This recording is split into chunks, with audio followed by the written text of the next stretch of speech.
Go read any, what's The Debt by Randall Robinson. Go look at some of the work by the brother down at Chapel Hill. I forgot his name, but he does a lot of good work on Sandy Doherty. Look at his.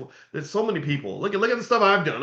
There's so much stuff out here proving that things were stolen from us, but you can't just make that the focus of your conversation, because then what happens is you get into this really vicious cycle of thinking that if you just keep asking or telling white people what they did to you, that they're going to eventually change behavior and give it back.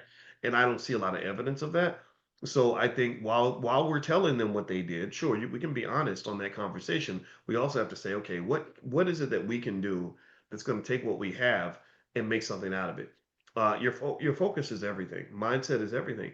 So if I focus extensively on what I don't have, then I'm going to miss out on what I do. If I focus on my deficits, if I have a deficit model of thinking, then I'm not going to notice what my benefits are. If I focus on my liabilities, I can never see my assets. And this is I'm sure that the Bible's even touched on stuff like that, right? Gratitude over attitude, right? Just so waking up feeling grateful and saying, okay, all right, so my situation ain't perfect, but this is what I got. What can I do with this? Then that goes a long way. Like, so for example, right now, one thing, what do you have? Well, you get up every morning and you talk to a finance professor.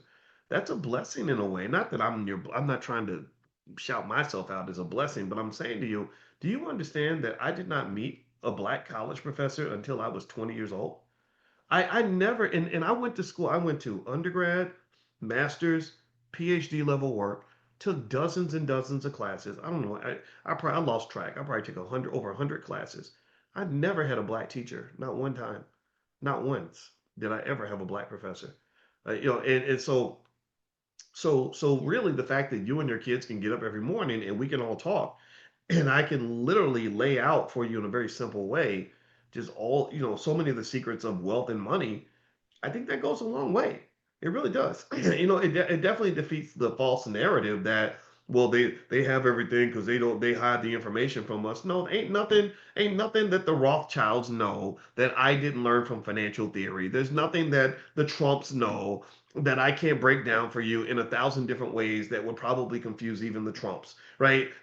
I'm a financial scientist. This is what we study on a microscopic level. So I see what's going on, right? So here at the end of the other place, I think that just carries so much wisdom is actually, you could go back to some of you like to read your Bible. I think there's some good lessons in the Bible. In fact, I grabbed some financial lessons from the Bible I wanted to share with you, that I thought might be helpful for you. Here's one. This is Matthew 25:14-30. And when I was in school, I told you I'm a little bit of a heathen, but I used to go to the Sunday school called Evangel in Louisville, and they used to give away prizes, like if you can remember Bible verses and books. And I remember memorizing like the New Testament or the names like Matthew, Mark, Luke, John, Acts, Romans, First and Second Corinthians, Galatians, Ephesians, Philippians, Colossians, right? And I would come home with these big old candy bars, like a big ass Hershey's bar that they would give me, or like a pumpkin pie, or stuff like that, right? So anyway, that was my Bible experience.